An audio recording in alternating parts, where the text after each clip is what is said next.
Hello guys देखिए मो YouTube channel को देखा केमुंडिया ग्राम रेपाकुंड मंदिर विषय मुझे ये कर देखिए शायद आपण को भल लगे।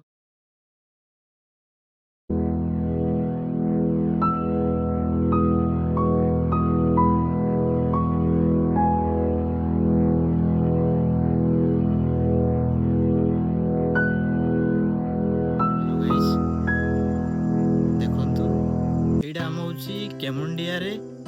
उपस्थित देखिए मंदिर छोट मंदिर बट बहुत भक्त आसती मकर मेला रे एबे तो खाली खाली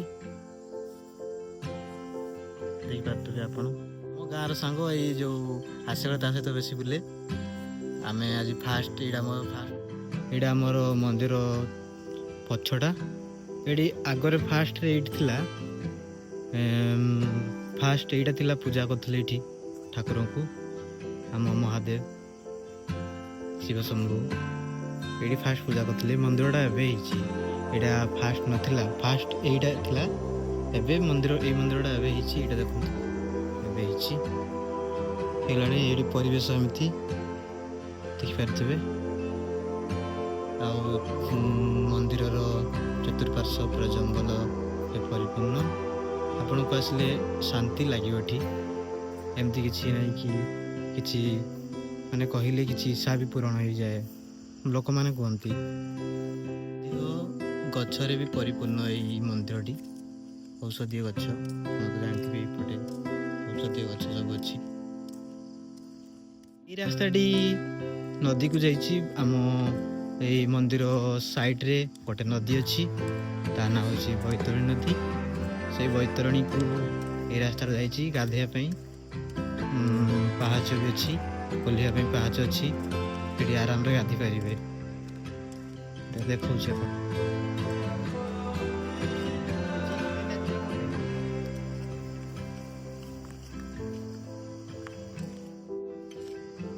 बहुत सुंदर सुंदर बसवा स्थान अच्छी भोजी पूरा परफेक्ट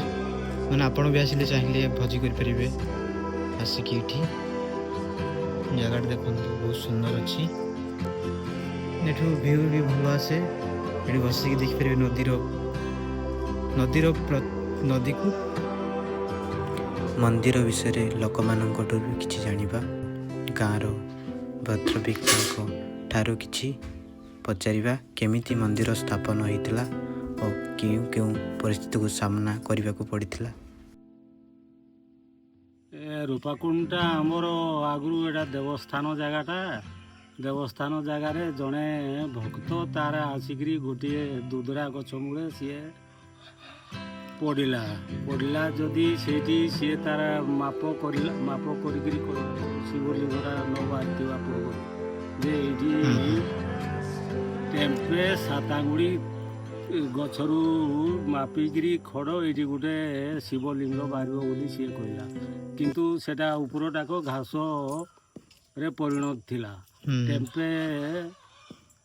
सात आंगुड़ी खड़ा हला बड़कू से जगार से शिवलिंगटा को बाहरला शिवलिंगटा बाहरला जमती सी एटा मु ये करी पाई माने मुझा नहीं जी बोली सी तार सबू लोक केमुनिया लोक कहले एटा आम देवस्थान जगार ये जिनसटा आम छाड़बू ना तेणिकी सी आए पुलिस फोर्स मगेला किंतु से माने आसिकी आमको भित्रिया माने कहले चुपे चुपे दे तुम्हें एटा देवस्थान जगहटा एठू ये जिनसटा को माने छाड़ नहीं बोली पुलिस माने आमको शिक्षा देले तेणिकी पुलिस आनला से ये विधायक मान को डाकिला मीटिंग फिटिंग करले मीटिंग रे भी आम नाराज हेलु तेणिकी सी ओहरी गला पर तेणिकी खंडे घर कुड़िया घरटे कलु से रोकरी पूजा पाठ चलला तापर किछि वर्ष होला जमी मंदिर स्टार्ट है जड़े विधायक थिले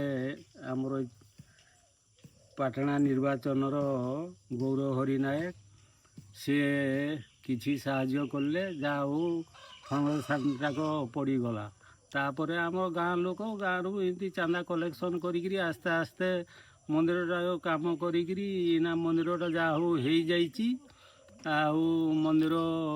ଚାରିପଟେ ବି ବାଉଣ୍ଡାରୀ ହେଲାଣି, ହେଇ ସରିନାହିଁ। ତାପରେ ସେଠି କ'ଣ କ'ଣ ହୁଏ? ସେଠି ମକର ମେଳା ହୁଏ ଆଉ 15-16 କେତେ ପ୍ରବଳ ଭିଡ଼ ମେଳା ଫେଳା କିଛି? ହଁ, ବହୁତ ଭିଡ଼, ଲୋକର ସମାଗମ ବହୁତ ଆଉ